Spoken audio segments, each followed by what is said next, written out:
Hello दोस्तों, welcome back to LR chemistry YouTube channel. Chemistry की रंगीन दुनिया में आपका स्वागत है। केमिस्ट्री के इस चैनल में मिलेंगे केमिस्ट्री के अमेजिंग से क्वेश्चन आंसर, उनको सॉल्व करने के लिए धमाकेदार ट्रिक और साथ ही साथ कुछ विजुअलाइजेशन के साथ अमेजिंग से फैक्ट। तो दोस्तों, यदि इन सभी चीजों की रिक्वायरमेंट है तो प्लीज मेरे चैनल को सब्सक्राइब कीजिए और बेल आइकन को ऑन कर लीजिए, साथ साथ लाइक एंड शेयर कर दीजिए ताकि आपके दोस्तों तक भी यह वीडियो पहुंच जाए। तो दोस्तों, कमेंट करके आप बताते रहिए कि मेरा वीडियो कैसा लगता है आपको। तो दोस्तों, जैसे कि आप जानते हैं कि मैंने चैप्टर 7 स्टार्ट किया हुआ है और ऑलरेडी मैंने इसके 3 वीडियो अपलोड कर चुके हैं और ये जो है इस चैप्टर का चौथा वीडियो है। और जो जितने मैंने टॉपिक जो बताए थे वो उसके लिए जो है ये उस हिसाब से लगभग मेरे हिसाब से लास्ट वीडियो होगा। लेकिन फिर भी कुछ टॉपिक्स जो है छूट जाते हैं, जैसे कि इसमें एक सबसे मुख्य टॉपिक होता है आयोनिक इक्विलिब्रियम। ये टॉपिक आपके पुस्तक में अलग से दिया हुआ है।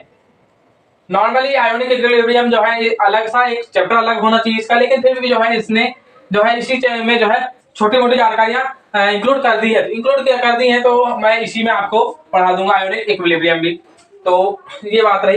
तो जैसे कि आप जानते हैं कि जो है आज हम बात करेंगे ionic equilibrium effecting factors and Le Chatelier law. ये इस चीज की बात करेंगे। और हमने अभी तक जो है इस चैप्टर नंबर 7 केमिकल इक्विलिब्रियम, इसमें क्या क्या पढ़ लिया है। तो केमिकल इक्विलिब्रियम क्या है, उसके बाद केमिकल इक्विलिब्रियम के प्रकार पढ़ लिए थे, तो उसके बाद उन प्रकारों के भी प्रकार पढ़े थे। देन हमने जो पिछला वीडियो था उसमें हमने क्या पढ़ा था, हाँ आपके दिमाग में नहीं आता, डिग्री ऑफ डिसोसिएशन। हाँ, डिग्री ऑफ डिसोसिएशन पढ़ा था। और उसके बाद हम बात कर रहे हैं affecting factors and Le Chatelier law, या फिर ले चातेलियर प्रिंसिपल कहना चाहिए, इसे लॉ ना कह करके इसे प्रिंसिपल कहना चाहिए।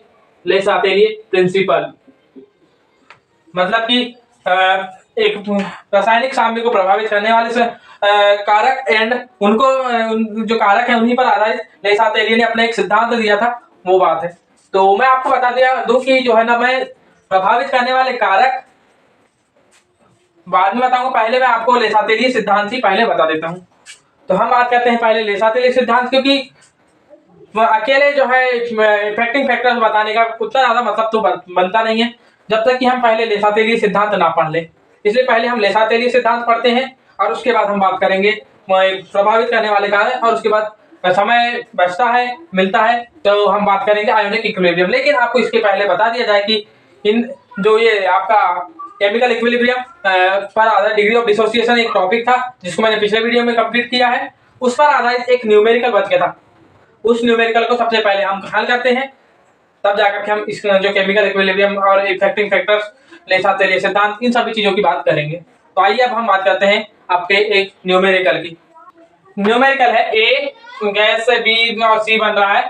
तब यहाँ पर जो है बोल रहा है क्वेश्चन कि यदि सामने पर ए और बी की मोल भिन्न यदि से 0.4 और 0.3 मोल है, यहाँ लिखना पड़ेगा आपको मोल हो, तो और साथ ही साथ दिया हुआ है कि कुल दाब यदि से आपका 6 एटीएम हो, तो हमें याद करना है क्या, इसका केपी को याद करना है। तो यहाँ पर आपको देखने को मिल रहा होगा। आप बोलेंगे सर यहाँ ए बी के बारे में जानकारी दी हुई, सी के बारे में नहीं दी गई। तो इसे जो आपका इक्विलिब्रियम की स्थिति है वो कुछ इस तरीके से ए से बी प्लस सी, ये है ए से बी प्लस सी है। तो यहाँ पर जो है इसकी जो दी हुई है स्टार्टिंग की सांद्रता वो कुछ इस प्रकार से है। एंड देन इसके बाद फिर दी हुई है क्या, बी की दी हुई है, और जो जितने मोल है तो जिस तरीके से ये जो है जिस तरीके से जो है बी बन रहा है उसी तरीके से सी बन रहा है। इसी वजह से जितना मोल प्रभाव जो है आपके बी का होगा उतना ही मोल प्रभाव आपके सी का भी यहाँ पे हो जाएगा, क्योंकि उसी अमाउंट में बन रहा है। सेम अमाउंट में बनने की वजह से सेम आपके मोल प्रभाव भी हो जाएंगे, सेम अमाउंट में बनने की वजह से सेम मोल प्रभाव हो जाएंगे। ये समझ गया आप? जी हाँ। तब अब यहाँ पर आइए, अब आपको बता दिया जाए कि यहाँ से अब आप जो है ना केपी किस प्रकार ज्ञात करेंगे। सबसे पहले देखिए केपी कैसे ज्ञात करेंगे। तो केपी ज्ञात करेंगे, केपी बराबर पी ए नहीं, सबसे पहले जो P B into P C क्या अपॉन में पी ए, और पी क्या यहाँ दाब है यार, ये जो है आंशिक दाब। आपने कहाँ पढ़ा होगा, ये आपने पढ़ा होगा इसे, आपने आपके इसे अभी तो नॉर्मली नहीं पढ़ा होगा आपने, लेकिन जब आप 12th में जाएंगे तो आपका जो सेकंड चैप्टर है विलियन, वहां पर आप P A P B P C इनके बारे में ज्यादा अच्छे से पढ़ेंगे।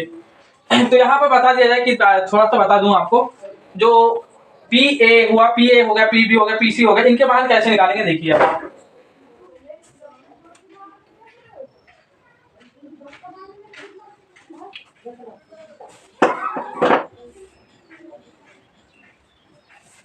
इनकी वैल्यू ज्ञात करने के लिए कुछ नहीं, आपको क्या करना है, पी ए और जो ये दिया हुआ है, जो मैंने आपके जो निकाल करके दिए हुए थे वो क्या थे, पी नॉट ए था। पी नॉट ए का मान आपने क्या निकाला था, 0.4। जी नहीं, ये एक्स ए था, सॉरी ये एक्स ए था। फिर आपने एक्स बी क्या निकाल लिया था, 0.3 और साथ साथ एक्स सी निकाल लिया था आपने क्या, फिर से 0.3 ये निकाल लिया था।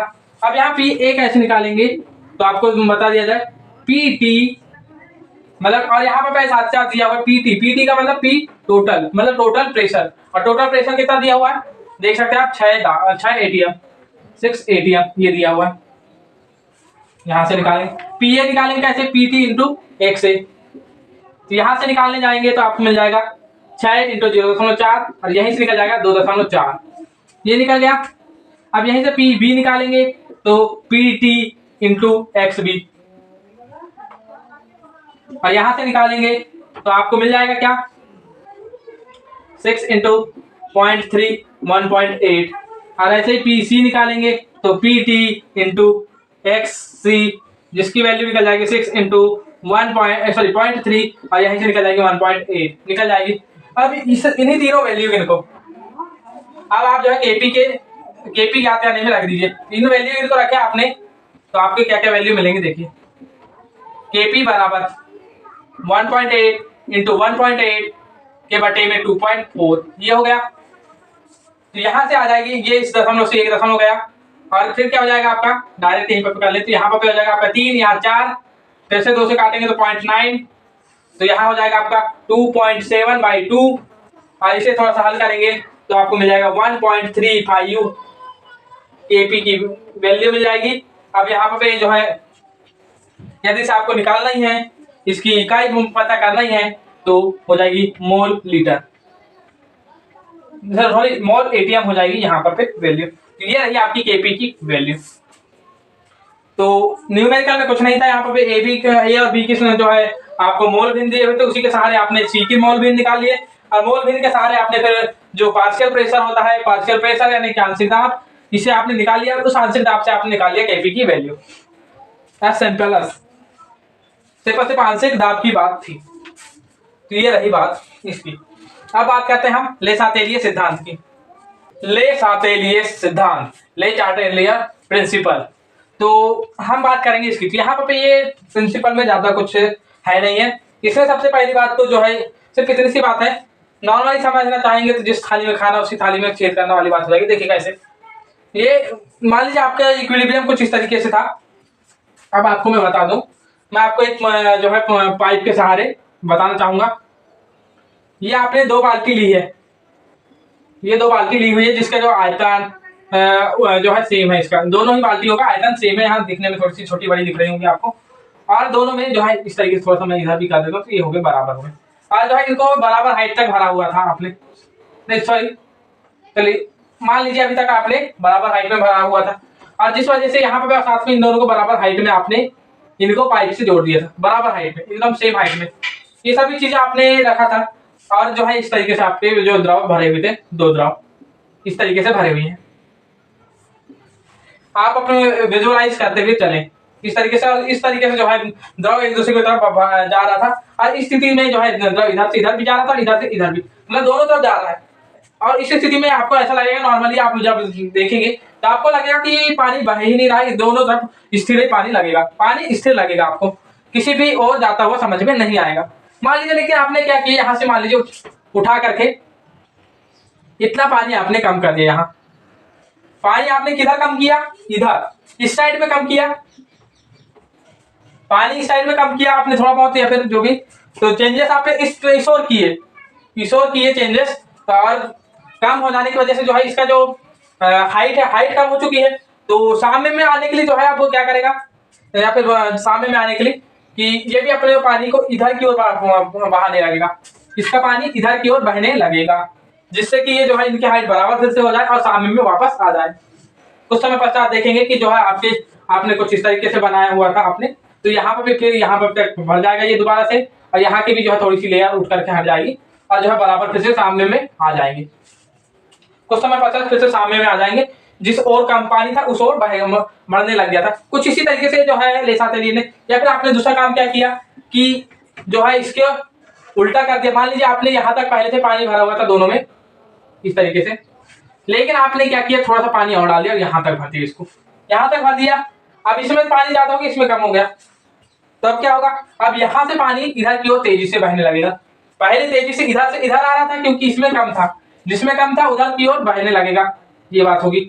तो इसी तरीके से जो है लेसा तेली ने जो है साम्य अवस्था के जो जितने भी अभिक्रिया है वहां पर भी देखा, जैसे कि अमोनिया में जैसे कि नाइट्रोजन में हाइड्रोजन डाल रहे हैं आप इस तरीके से, और इस तरीके से आपका अमोनिया बन रहा है, इस तरीके से बन गया आपका अमोनिया। तो अमोनिया बनते समय थोड़ा बहुत चेंजेस, जैसे कि आयतन में, दाब में, ताप में यहाँ चेंज करते गए तो उन्हें कुछ परिवर्तन देखने को मिले, और जो है किसी एक और जो है अभिक्रिया की स्पीड बढ़ने लगी। सांद्रता बढ़ाने पर पे, सांद्रता कम करने पर पे, किसी जैसे सांद्रता जिस तरफ यहाँ पे आप क्या करें, एक प्रकार से सांद्रता वाली बात आ गई थी, आयतन सांद्रता ये तीन चीजों की बात आ गई थी यहाँ पर पे। वैसे चेंजेस यहाँ पर भी देखने को मिला। मान लीजिए किसी तरफ की मात्रा कम करते गए तो सामने उधर की ओर अग्रसर होने लगा, ऐसा, या जिधर की ओर बढ़ाए उसके विपरीत आने लगा। जिस थाली में खाना उस थाली में छेद करने वाला, यहाँ पर तो नहीं आएगा लेकिन फिर भी थोड़ा बहुत कह सकते हैं इसे, वैसा ही। तो इस तरीके का परिवर्तन देखने को मिले किसी लेसा तेली को। तो लेसा तेली ने जब ऐसे परिवर्तन देखे तो उन्होंने एक जो है अपना एक नियम बना दिया। और नियम क्या था, तो नियम में ये सिर्फ ये था कि यदि साम्य में कुछ परिवर्तन किया जाए तो साम्य की गति में परिवर्तन हो जाता है और साम्य उस ओर अग्रसर हो जाता है जिस ओर उस परिवर्तन का विरोध किया जा सके। समझ गए, मतलब जिस उसी ओर अग्रसर होगा जिस ओर उसका विरोध किया जा सके। अब यहाँ पे दोबारा से हम आते हैं अपने उदाहरण की ओर, हम अपनी पानी की टंकी की ओर फिर से आते हैं। तो पानी की टंकी में आपने जैसे कि यहाँ देखा था, जैसे ही यहाँ पे इस ओर जो है आपका क्या बढ़ गया, द्रव इधर इस ओर बढ़ा, तो अपनी मात्रा को कम करने के लिए और इधर की मात्रा बढ़ाने के लिए यहाँ पे मात्रा कम होगी, जिधर बढ़ी थी मात्रा उधर कम होगी, मतलब इस बढ़ी हुई मात्रा का विरोध करने के लिए मात्रा कम करने की कोशिश करेगा, जिससे कि साम्य दोबारा से स्थापित हो जाए और अपने साम्य को दोबारा से स्थापित करने की कोशिश करेगा। यही कहता है ये जो है लेसा तेली सिद्धांत। लेसा तेली सिद्धांत की सबसे बड़ी या सबसे जो मुख्य बात यही है कि जो है कोई भी रासायनिक साम्य उस ओर ही अग्रसर होना चाहेगा जिस ओर साम्य पुनः स्थापित हो जाए, साम्य फिर से भी स्थापित हो, इसी ओर के ओर अग्रसर होना चाहेगा। लेसा तेली सिद्धांत यही कहता है। जैसे यहाँ पर आपने पानी बढ़ा तो उसके पानी बढ़ने का विरोध करते हुए यहाँ पर पानी बढ़ने का विरोध किया, जिससे कि इधर कम हुआ और इधर बढ़ेगा और सामने अपने आप स्थापित हो जाएगा। या फिर पानी कम हुआ तो पानी कम होने का विरोध करेगा, दूसरे तरफ से पानी आएगा और जो इस तरह थोड़ा सा फिर से बढ़ जाएगा, ये देखेंगे आप। तो ये तो रही लेसा तेली सिद्धांत की बात कि उसी ओर का यानी सामने उसी ओर जाना चाहेगा। फिर से समझिए, आसान बात तो है नहीं, ये बात तो मैं कहूंगा। लेसा तेली सिद्धांत तो आसानी से समझ नहीं आएगा, आपके गले से आसानी से उतरेगा नहीं। लेसा तेली सिद्धांत जो है गले से आसानी से उतरेगा नहीं। और जो है मेरे पास जो विजुअलाइजेशन कराने के लिए मेरे पास कोई वीडियो तो है नहीं है, और ना ही साथ साथ मेरे पास अभी मैं जो है पहले से जो है वो करके तैयारी करके रख नहीं पाया मैं किसी कारणवश कहीं, तो नहीं तो आपको जो है एक जो है सैंपल या फिर आपके प्रैक्टिकल के थ्रू इसे बता देता। लेकिन फिर से देखिए इसी उदाहरण को थोड़ा बड़े रूप में देखिए। ये भी पानी की टंकी थी, एक ये पानी की टंकी है और दूसरी पानी की टंकी कुछ इस तरीके की है। दो पानी की टंकी है और जो है जिसमें दोनों तरफ जो है आपने इस हाइट तक दोनों में बराबर हाइट तक पहले द्रव भर करके रखा था। अब द्रव बराबर हाइट में भर करके रखा था, द्रव की तरह आपको दिखाना भी पड़ेगा। तो लीजिए हमने जो है इसे द्रव के रूप में दिखा दिया। अब थोड़ा तो विजुअलाइजेशन आपको तो करना पड़ेगा। आप केमिस्ट्री की सबसे बड़ी खासियत यही है कि आपको आपके विजुअलाइजेशन पावर की टेस्टिंग करती है। आप कितने विजुअलाइजेशन कर सकते हैं, केमिस्ट्री यही चीज की टेस्टिंग करती है। जितना ज्यादा अच्छा आपका विजुअलाइजेशन पावर होगा उतना ही अच्छा आपकी केमिस्ट्री होगी। आप फिजिक्स में जो है ना बिना विजुअलाइजेशन के नॉर्मल दिमाग से आप उन सिद्धांतों को समझ सकते हैं, लेकिन उससे भी हाई लेवल में जाएंगे तो हाई लेवल में आपको विजुअलाइजेशन उसमें भी जरूरत पड़ेगी। लेकिन केमिस्ट्री के तो छोटे छोटे टॉपिकों में भी आपको विजुअलाइजेशन पावर की अच्छी खासी टेस्टिंग हो जाती है, छोटे छोटे टॉपिकों में भी, ये बता दिया जाए। तो ये इस तरीके से दो आपने जो है टंकी ले लिया आपने। तो दोनों टंकियों को आपने मान लीजिए इस हाइट पर खोल दिया है। अब दोनों को जो है आपने इस हाइट में पाइप से जोड़ दिया है, इस तरीके से पाइप से जोड़ दिया है, जिसके कारण जो है ना यहाँ पर से जो इसका फ्लूइड है वो इस तरीके बहने लगेगा, इधर का फ्लूइड आकर इधर बहने लगेगा, मतलब सामने इस तरीके से स्थापित हो जाएगा। क्योंकि क्यों सामने स्थापित हो रहा है, क्योंकि यहाँ पर दोनों ही टंकियों की हाइट सेम है, और जो है शुरू में भी हाइट सेम है, इधर भी हाइट सेम है, और साथ ही साथ जो इनका जो चौड़ाई है, चौड़ाई भी सेम है, सब चीज सेम है, everything is same, everything is same because both are identical. दोनों ही टंकी आपकी क्या है, आइडेंटिकल है, आइडेंटिकल है। तो फिर यहाँ पे फ्लूइड जो है बराबर हाइट तक यानी चढ़ा हुआ है, बराबर हाइट तक है, तो जो है ये सामने में रहेंगे। ये बात तो आपको समझ में आ गई होगी बिल्कुल। यदि से मान लीजिए अब आपने क्या किया, थोड़ा सा अब यहाँ पे असली बात अब यहाँ चालू होती है। आपने क्या किया, यहाँ पे इसे चेंज करने की कोशिश की। इसे चेंज करने के लिए क्या किया आपने, सबसे पहले तो इसकी मान लीजिए आपने हाइट चेंज कर दी। पहले जो है इसे टंकी ए का नाम दे दीजिए, टंकी ए। जो भी चेंज करना है मैं आपको बता दूं कि टंकी ए में ही चेंज करना है, और इनमें जो है इस तरीके का संबंध पहले से था, ए और बी में। तो ये रही बात। अब हम बात करते हैं आपकी टंकी ए। मैं जो है टंकी बी में छेड़छाड़ नहीं करूंगा, पहले ही बता दे रहा हूं। तो टंकी ए में मैंने छेड़छाड़ करके जो है उसमें पानी बढ़ा दिया। अब पानी बढ़ाने से क्या फर्क पड़ेगा, आप देखिए। तो पानी बढ़ाने से क्या देखेंगे आप, अब यहाँ तो वीडियो तो चल नहीं रहा है, लेकिन फिर भी वो करने की कोशिश करूं तो क्या होगा परिवर्तन देखिए। यहाँ से पानी रेस करके थोड़ा सा ऐसा ऐसा ऐसा। अब इधर अभी तक आपने जो देखा होगा, जब नॉर्मल पानी बराबर स्थिति में था, तो वहां पर आप देखते रहे होंगे कि मैंने जो पहले बताया था कि आपने क्या देखा था कि जो है बराबर हाइट में था तो चेंजेस कुछ दिखाई नहीं दे रहा था, और आपको ऐसा लग रहा था कि पानी स्थिर होगा। लेकिन अब क्या देखने को मिलेगा कि पानी बहुत ही तेजी से जो है इधर की ओर बहने लगेगा, पानी तेजी से इस ओर बहने लगेगा, इस तरीके से इधर तेजी से बहने लगे, जिस वजह से जो है इसकी हाइट अब कम हो जाएगी। अभी आपने उसमें क्या उसने काम किया था, आपने जो अपने तरफ से एफर्ट जो डाला था, एफर्ट डाल करके आपने क्या किया था, अपने तरफ से इसकी जो है आपके टंकी में पानी की हाइट बढ़ा दी थी। क्या किया था आपने, पानी की हाइट बढ़ा दी थे, या फिर पानी की ऊंचाई बढ़ा दिए थे।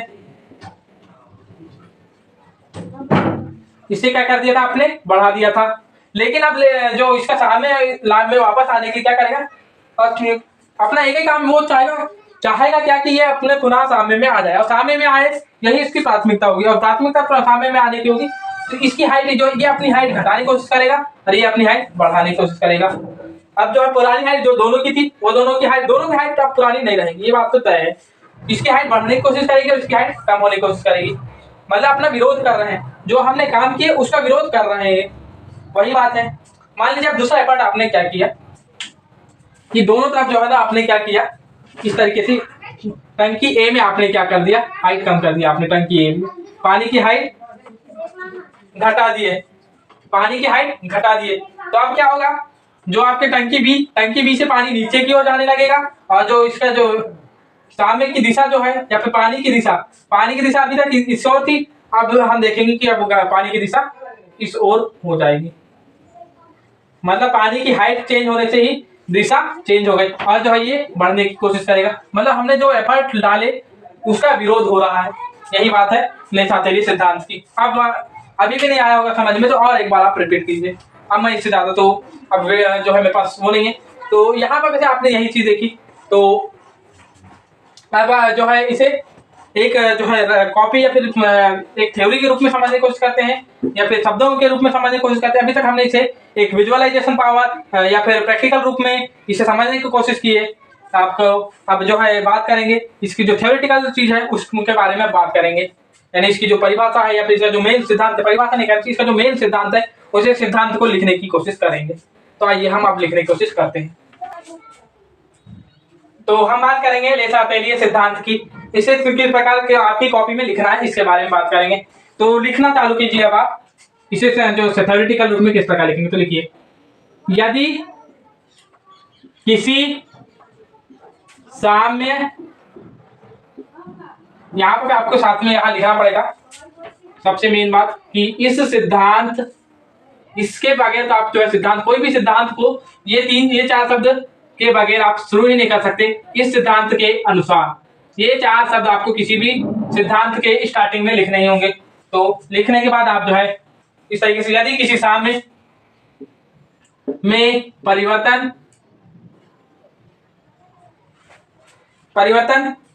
किया जाए तो साम्य उस दिशा में विस्थापित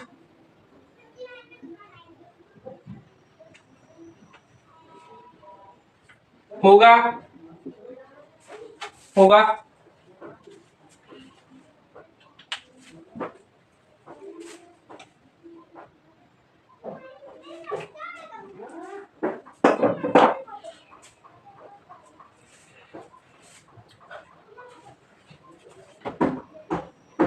जिस दिशा में किए गए परिवर्तन का विरोध हो सके। अब आप जो है इन सभी शब्दों को आप जो है लिखेंगे तो बिल्कुल आपके दिमाग में बैठ जाएगा। मैंने 2 बार समझाया, 1 बार लिखाया, अब 1 बार दोबारा आप पढ़ करके देखेंगे तो आपके दिमाग में अब छप जाएगा। तो कुल मिलाकर के उसी दिशा में अग्रसर होगा जिस दिशा में उस परिवर्तन का विरोध हो सके। जैसे कि आपने जैसे ही जो है फ्लूइड की हाइट बढ़ाई तो कोशिश कर रहा था कि फ्लूइड की हाइट कम हो सके, आपने हाइट कम की तो कोशिश कर रहा था फ्लूइड की हाइट बढ़ सके। ये थी बात, मतलब जो काम आपने किया उसका विरोध कर रहा था। इसी वजह से मैंने कहा था कि ये वही सिद्धांत, इसको यह कह सकते हैं जिस थाली में खा रहा है उस थाली में छेद कर रहा है, इस ऐसा कोई सिद्धांत है ये। तो ये बात रही। तो अब हम बात करेंगे प्रभावित करने वाले कारकों की। तो हम बात करते हैं प्रभावित करने वाले कारक। सिर्फ प्रभावित करने वाले कारक नहीं, पर किसे प्रभावित करेंगे ये भी तो बताइए। तो लिखेंगे आप क्या, साम्य को प्रभावित करने वाले कारक, करने वाले कारक। अब कौन कौन से होंगे तो मैं आपको बता दूं कि मेनली 4 प्रकार के कारक होंगे। सबसे पहला होगा सांद्रता, कॉन्सेंट्रेशन इंग्लिश में।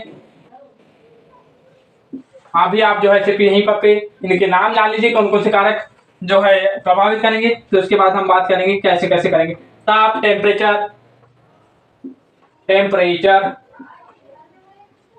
फिर दाब, प्रेशर, और फिर लास्ट में आएगा आपका आयतन, वॉल्यूम। ये रहे आपके 4 कारक जो कि प्रभावित करेंगे, 1 2 3 और ये 4। तो कौन कौन से कारक हो जाएंगे, सांद्रता, ताप, दाब, आयतन, concentration, temperature, pressure and volume. ये 4 प्रकार के प्रभावित करने वाले कारक हो जाएंगे। अब यहाँ पर बात आएगी सांद्रता। तो सांद्रता का मतलब यह है, सांद्रता कह दें या फिर यहीं पर आप बात करेंगे आयतन की।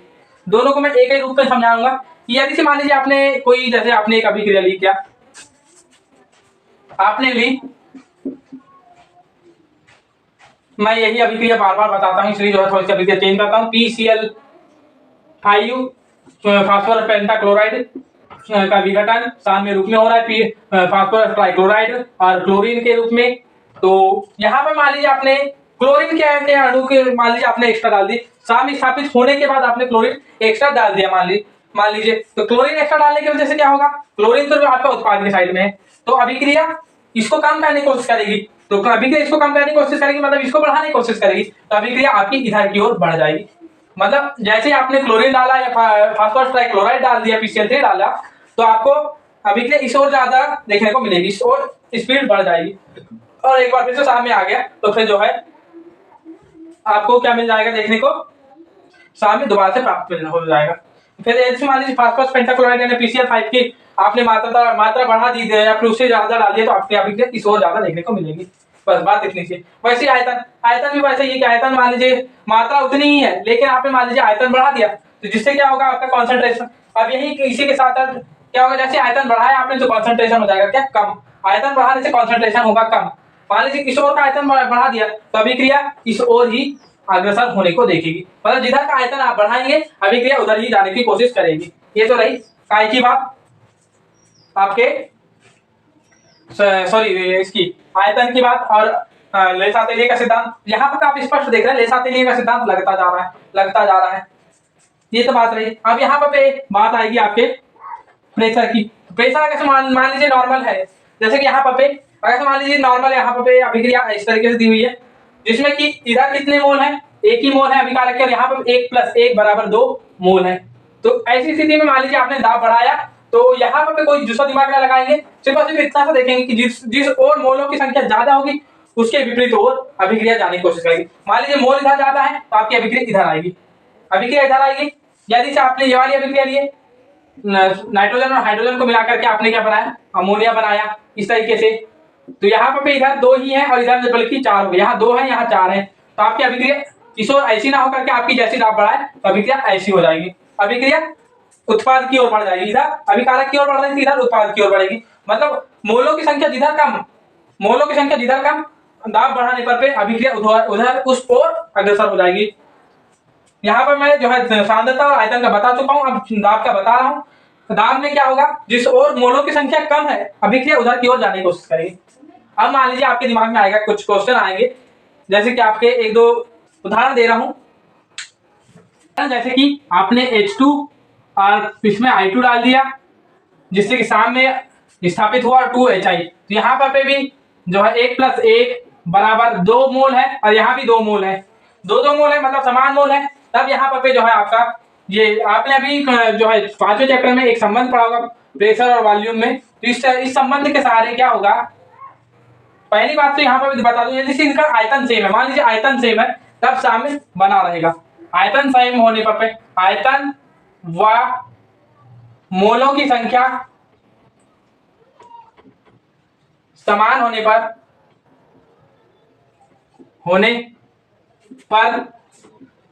सामने बना रहेगा।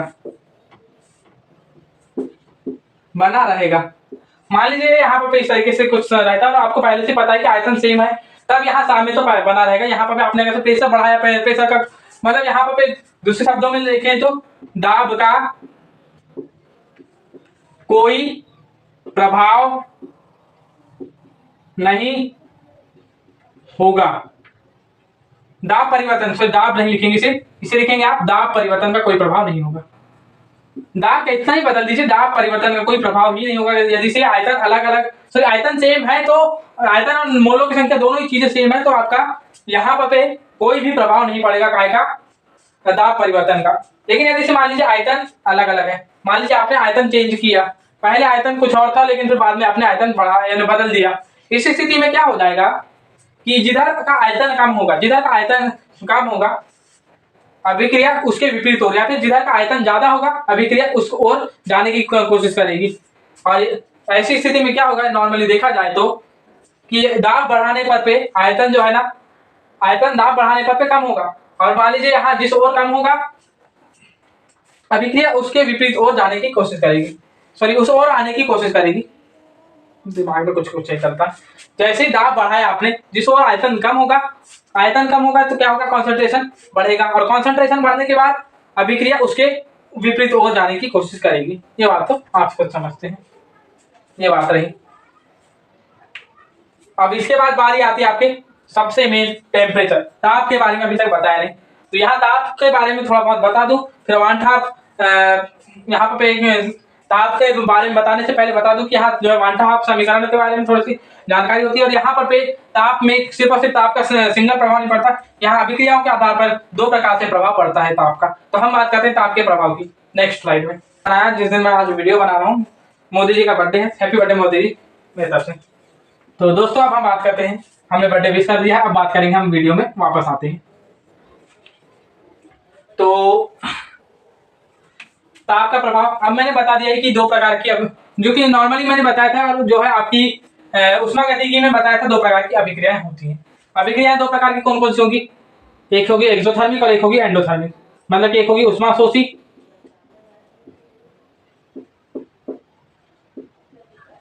और एक होगी उष्माक्षेपी।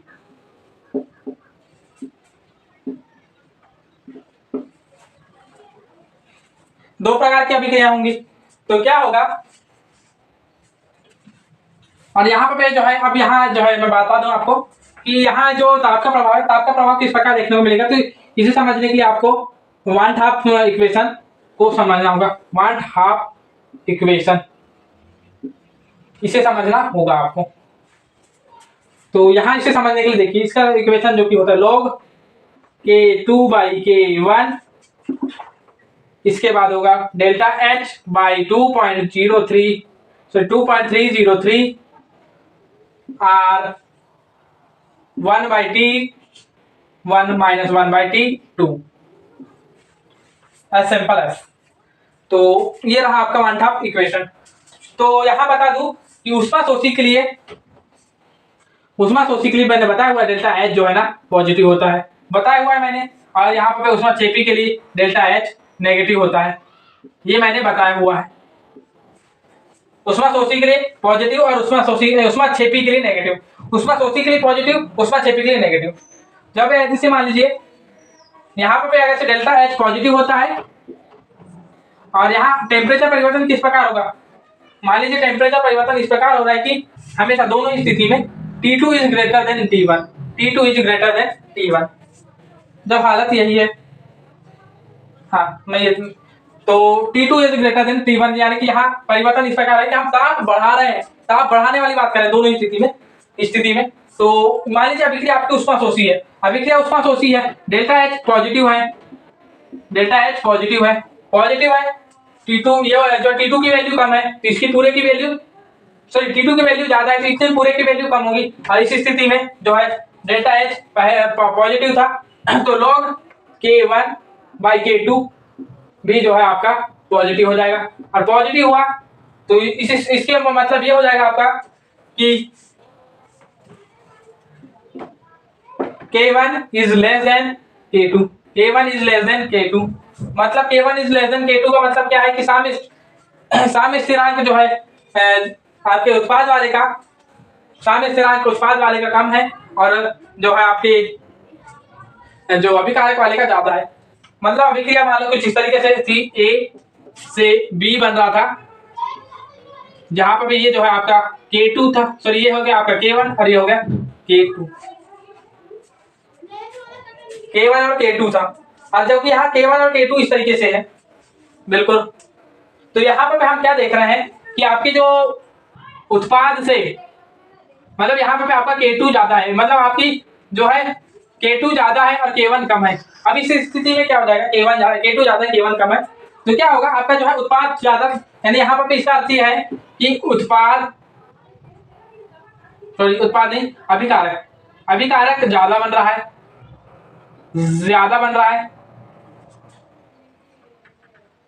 आपका अभिकारक ज्यादा बन रहा है, मतलब यहाँ इसका विरोध होगा।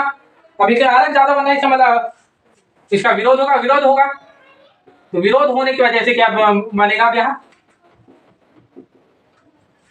विरोध होगा और जिस वजह से क्या बनेगा, उत्पाद ज्यादा बनेगा। किसके सिद्धांत से, देसातेरी के सिद्धांत से इसका विरोध होगा और उत्पाद ज्यादा बनेगा, जिस वजह से अभिक्रिया किस ओर बढ़ेगी, तो आपकी उष्माशोषी अभिक्रिया अग्र दिशा में बढ़ेगी, कौन सी, उष्माशोषी अग्र दिशा में बढ़ेगी। ये बात रही आपके उष्माशोषी अभिक्रिया की। अब उष्माक्षेपी में क्या होगा आपका, उष्माक्षेपी में जो है डेल्टा H नेगेटिव होने की वजह से क्या हो जाएगा, ये तो यहाँ पर इसकी तो वैल्यू पहले से कम थी जो भी थी, लेकिन आपकी इसी वजह से जो है आपकी K1/K2 की भी वैल्यू नेगेटिव हो जाएगी। इस वजह से आपका जो है K1 ज्यादा हो जाएगा, और K1 ज्यादा होगा तो K1 ज्यादा होने की वजह से क्या हो जाएगा, आप देखिए